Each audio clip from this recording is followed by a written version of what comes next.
What's up, everybody? What's going on? Welcome to a new video on the Crypto Bubble Club channel. Today we're going to bring you guys a very exciting video about what Ripple's next big move is. And yes, we have fact checked. We have approved this. Called the bank up today. It's Santander Bank, by the way, if you haven't already noticed by the video. So I called them. We spoke a little bit over the phone, and we talked about what was going on with Ripple and if it's confirmed, if all the coin hype, if all the hype in Google is real or not. It's legitimate. It's coming out in 4 countries. They're gonna roll out the trial sample. As of right now, there is no date of when it's coming to the United States, but I'm pretty sure it's safe to assume it is coming based. The individuals that I was talking to couldn't give me like, yeah, it's 100% definitely coming, because it really does depend on how the 4 countries that are currently going to be rolled out, kind of responds to it. So basically what's been going on, and you guys can kind of read it in this article too, the bank has pretty much been kind of playing around and, trying to integrate all the important things in the past 18 months. And they even tested it with with Apple Pay, for security features between $10 and $10,000, and it's gone really, really well, which is pretty good. And the app will be rolled out in Spain, Brazil, UK, and Poland.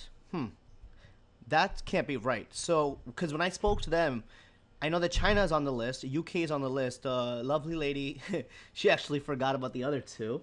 So, and yeah, so maybe this is right. I'm not sure, but I know the UK is there for sure, and according to the to the bank representatives, China is there for sure. So the other 2 countries I'm not as sure about. Over here it says Spain, Brazil, and Poland. So I think I think one of them could be Spain and Poland, or it could be Brazil. I'm not 100% sure, but we'll see, right? We'll find out. It says that customers will be able to use the application to facilitate some day cross-border pay in under a minute, according to the slide. Okay, yeah, so we all know what Ripple can do, so that's awesome, to be able to send money to family members and stuff like that. Let's see, what is this? It says here's a billion. Separately, Ripple spent about 84 million of its XRP from nearly 1 billion in January reserve last month, according to current market prices. The company had an excess of 1 billion XRP last month, meaning that the remaining 900 million went back into escrow at the end of January. Sorry about that. The beep. What is this?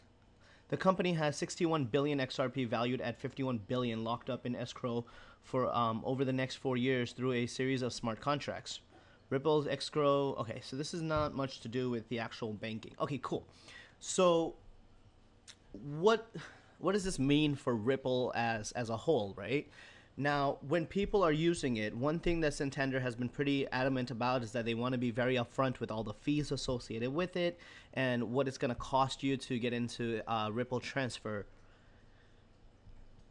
Now, is that going to stabilize Ripple more? That's a question to be asked, because, as of right now, with how market trends are looking, we would want Ripple to kind of, be more steady, because it would suck if, you spend, like, let's say you're sending a family member something like a few $100,000, and for whatever reason they don't cash that out right away, and the value of Ripple decreases the way it did right now.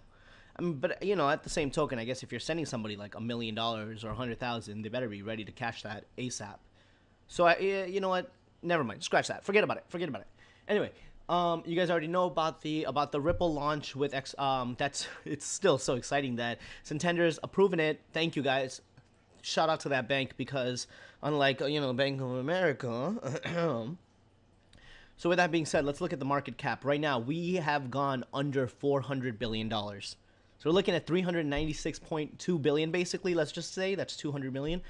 That's insane. That's insane. With a trade volume of 34.5 billion. BTC domination is at 35.6. So BTC domination is definitely going up. And that just implies that all these other coins are taking a huge tanking, which is pretty normal right now with all the FUD. And while we're in this video, guys, I wanted to give you another reminder. Well, I wanted to give you a reminder based on the video that I did earlier about how there was fraud and FOMO with the whole UNICEF not being real. The little scandal right there. I did notify them. We're gonna get that taken care of hopefully as soon as possible. The other thing is just be very mindful about who you're following on social media or Instagram, Twitter, whatever, to get your information for cryptocurrency markets, with the news and anything else like that, because there are a lot of individuals out there that do have big followers already. I don't want to name any names specifically right now, at least, that are just kind of just throwing content out there just for people to kind of eat up, so that way they don't have empty content. But the reality is, I mean, like, they're definitely not fact checking, right? There's one specific guy that I've just noticed that he pretty much just retweets everything. I haven't seen videos that I can I can falsify, but he pretty much just puts out content and it doesn't have any validity to it.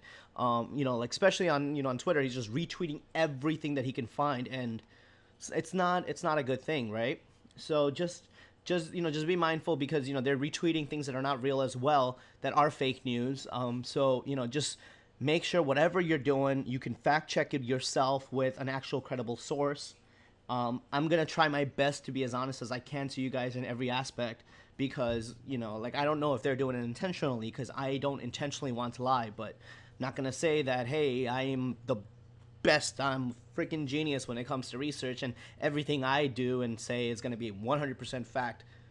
Although I kind of am going for that, so I'm like, every time I'm reading an article, I'm trying to talk to the individuals. I have some kind of a leverage that we're pulling out there, and just reaching out to friends and friends of friends to find this information as factual as possible, I guess.